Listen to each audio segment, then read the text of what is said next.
আমাদের যে মার্ডার কেসটা স্টার্ট হয়েছিল পলাশীপাড়া থানায়, সেই মার্ডার কেসে যে আমরা আসামিকে অ্যারেস্ট করেছিলাম প্রভাস মণ্ডল লাইস ববি, ও আমাদের পিসি রিমান্ডেই আছে এবং রিমান্ডে থাকাকালীন ও আমাদেরকে পুরো ঘটনাটা জানায়, কিভাবে ও মার্ডার করেছিল, কোথা থেকে জাহাঙ্গীর শেখকে নিয়ে গেছিল, কিভাবে মার্ডার করার পরে ও পালিয়ে গেল, পুরো ঘটনাটাই ও আমাদেরকে জানিয়েছে।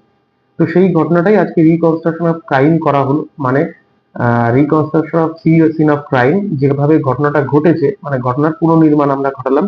ও আমাদেরকে প্রথমে নিয়ে গেল মন্দিরে, যেখানে মনসা মন্দিরে ওর সঙ্গে প্রথম দেখা হয়েছিল ডিজিজের, এবং সেখান থেকে ও কিভাবে ওকে নিয়ে গেল, ওখান থেকে নিয়ে যাওয়ার পর যেখানে বডিটা পাওয়া যায় সেখানে কি করে নিয়ে গেল, তারপর ওখানে গিয়ে কি ঘটেছিল, কিভাবে ও মেরেছিল, এবং মারার পরে মোটর সাইকেল ওর যে ছিল সেটা কোথায় রেখেছে, সেই জায়গা থেকে মোটরসাইকেলটা আমরা রিকভারি করলাম। এবং পুরোটাই আজকে ক্যামেরা ভিডিওগ্রাফির মধ্যেই হয়েছে, এবং ওর বক্তব্য অনুযায়ী, ওর যে রিডিং টু দ্য স্টেটমেন্ট, সেই অনুযায়ী ঘটনাটা আমরা আজকে ও তৈরি করলো আবার নতুন করে, এবং সেটা আজকে আমরা ভিডিওগ্রাফি করলাম এবং বাকি প্রসেসটা কমপ্লিট করলাম, যেটা আমাদের ট্রায়ালের সময় আমাদের কাজে আসবে।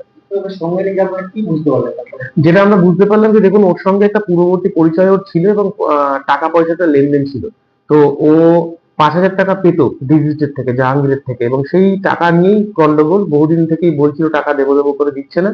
তো আলটিমেটলি কি হলো যে ওই দিন, ঘটনার দিন, ওর সঙ্গে মনসা মন্দিরে ওর দেখা হয়, এবং তখনই ওর মাথায় প্ল্যানটা আসে। এর আগে থেকে বহুদিন ধরেই ও ঘুরছিল ওকে মেরে ফেলবে, কারণ এর আগেও 2-1 বার মারামারি হয়েছে, ওর সঙ্গে মাথা ফাটিয়ে দিয়েছিল ডিজিটের একবার। তো তারপর ঘটনার দিন, মানে 19 তারিখ রাতে ওর সঙ্গে যখন দেখা হয়, ওকে নিয়ে যায় ওই মনসা মন্দির থেকে মারার প্ল্যান করে। তারপরে ঝুল বটতলা বলে একটা জায়গা আছে, সেখানে নিয়ে আসে, যেহেতু জায়গাটা খুবই ফাঁকা জনশূন্য জায়গা, সেখানে নিয়ে এসে ওকে মার্ডার করে, এবং করার পরে ওখান থেকে পালিয়ে যায়। এখনো অব্দি ও সেটাই বলছে, ও একাই করেছে, যেহেতু 5,000 টাকা ও পেতো, ব্যক্তিগত আক্রোশটা ওরই ছিল, এবং সেখান থেকেই ঘটনা।